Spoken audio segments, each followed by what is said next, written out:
Trust isn't broken by just big betrayals. It's chipped away by the small, unintentional boundary violations that we may overlook every day.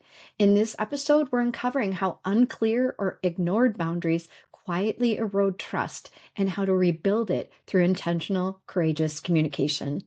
Welcome to the Intentional Leaders Podcast, the show that helps leaders gain clarity, build emotional agility, and create meaningful impact without sacrificing themselves. Let's get started. Welcome to the Intentional Leaders Podcast. Today we're talking about boundaries. Do you know what they are and how important they are? You know what? I never did. I don't think anyone ever talked about this in my life until I was talking with a therapist, and this was decades ago, and she mentioned it. This is such an important topic, and the reason why boundaries are so important is because it leads to trusting, respectful relationships. So, if you've ever attended a leadership class with me, you may have heard me talk about Brene Brown, of course, because she's amazing. She has so much good work out there. And one of her books, Braving the Wilderness, there was an acronym in that book about trust. And I loved this acronym because I think trust to a lot of us is predictability, reliability, dependability. But she has a much more nuanced version of trust, and her Braving acronym describes it. And I've used it in a lot of my classes. And this gets also to the point that a lot of people think trust needs to be earned rather than just given. I did a whole podcast about that. If you didn't listen to it, check it out because I believe in that passionately. I believe that we should trust each other. And then if something happens or occurs that erodes trust, that we are responsible to talk about it. We don't just dismiss the other person as untrustworthy if we haven't talked about the breach of trust and what it was to us. So I just want to briefly describe the Braving acronym because boundaries connects to it. But Braving represents the B in Braving is boundaries. R is reliability, which I think many of us typically associate. Did you do what you said you're going to do? Reliability. I said I followed through. The A is accountability. And again, if you've ever taken a class with me, I think about accountability as answerability. I am answerable to the outcome that I either produced or I didn't. No excuses, no blaming. Time, I didn't do blah blah. No. Accountability is I didn't use my time well. So it is being really honest with yourself about what you did or didn't do. So we got boundaries, we got reliability, we accountability. V in Braving is the vault. And the vault is, are you trusting with confidential and sensitive information? Do you keep that to yourself? The I is is integrity. And I think about integrity in a couple ways. One is, are you honest with others? But also, are you honest with yourself?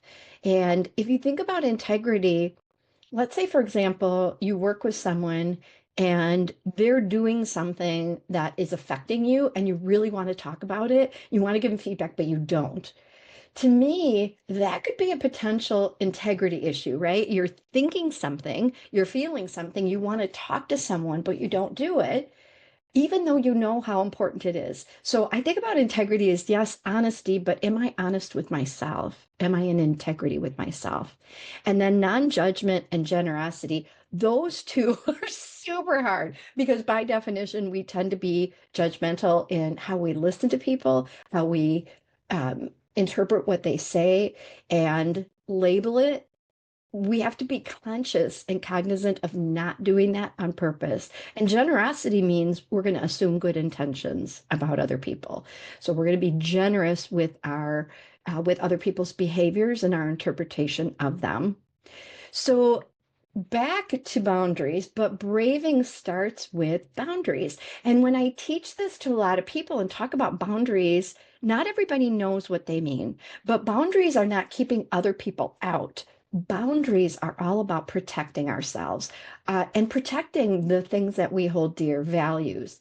So I'm going to just ask you to think about, I'm going to give you a list of boundaries and see, have any of them ever been violated for you, that someone took advantage of your boundaries? All right, I'm going to run through a list. Number one, intrusions on your personal space or privacy. where we go into someone's space without permission, or going through someone's stuff without permission, or even asking really personal questions. So all of those fall into that personal space and privacy. The second one is ignoring work-life boundaries. I probably don't have to explain that one. I bet every one of us have had a situation in which someone wasn't considering the importance of our family life with regard to work requests they were making. Number three, overstepping professional roles. And this might look like micromanaging or taking credit for someone else's work, if you've ever had that experience. So that falls into category three.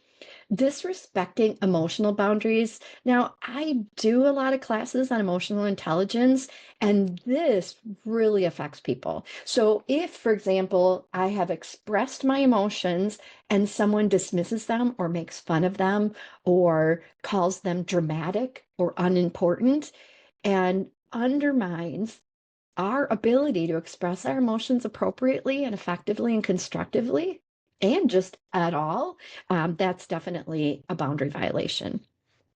Also, time violations. So, this isn't just work life balance, but this is about overloading people, having unnecessary meetings. I know you've probably never had that. Not respecting time boundaries, or last minute demands, making last minute demands on people. All of that falls into time. Lack of respect for autonomy. Now, I don't know about you, but when I think about autonomy, I get really triggered by this because my whole life I have been incredibly independent, and I do not want anyone to tell me what to do. You can ask anyone in my family. This is a big trigger for me. Telling me what to do can most assuredly result in me not doing what you tell me to do, because I don't like that imposition on my autonomy, my freedom to make my own choices. So for you, is that something that has affected you either? Okay. Misusing technology. And this could be someone tracking your use of technology, or um, following people on social media, kind of stalking or sharing private conversations publicly. All of those technology violations. Next one, disregarding physical or mental health needs. And this could be requests for accommodations. It could be overloading someone when they've said they're really burnt out or stressed, or making comments about people's sick or mental health days. The next one is gossip or violating the vault. So essentially, the V in vault is I'm sharing confidential or sensitive information. And you know what? When I was first managing, this was many years ago, a lot of the people I work with were my friends. I probably had a ton of vault violations. I didn't think about it like, boy, I'm violating the vault, but I sure did it. And I didn't even think about the the fact that I probably should have been more sensitive and cognizant of what I was sharing with others.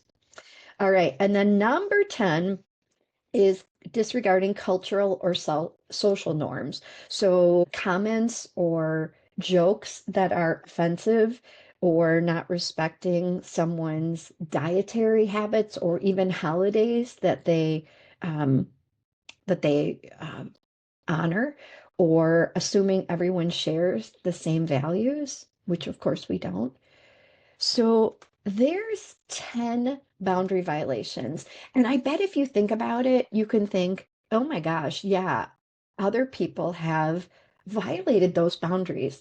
And maybe you can think, as I have, that I have violated other people's boundaries. And again, probably not intentionally. I don't think we set out the day like, oh, I'm going to get up today. Today I'm going to just violate a whole bunch of boundaries. We don't think about it in that way, but those things affect trust. And when they are eroded for us, we are responsible to talk about them. And when I think back to times in my life where I felt like even those work-life boundaries, I did it to people, but I know it was done to me, or that's how I experienced it, right? But a lot of those things I did not talk about. And that's the important part of a boundary is when it has been eroded or you get that emotion or that feeling of something was violated and it's affecting your trust in someone, it is your responsibility to say it. It's your responsibility to name it and to clarify what your boundaries are. And that's just part of your rights as a human being is to say what you think, how you feel, and the effect that someone else's behavior is having on you. You can't change them, but you sure can change you.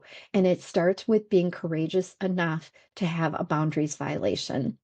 So just think about this as you go into your next few weeks and you think about honoring other people's boundaries, maybe being more cognizant of what they are, or even if you are a leader or manager, asking people, what are some of those important things? Again, when you think about work life, when you think about emotional boundaries, time boundaries, autonomy, these are some big, big issues that affect employee engagement. And when you think about that, think about the unintended if you're doing this in an unintentional way, right? You violated someone's boundary. You know what's going to happen to them?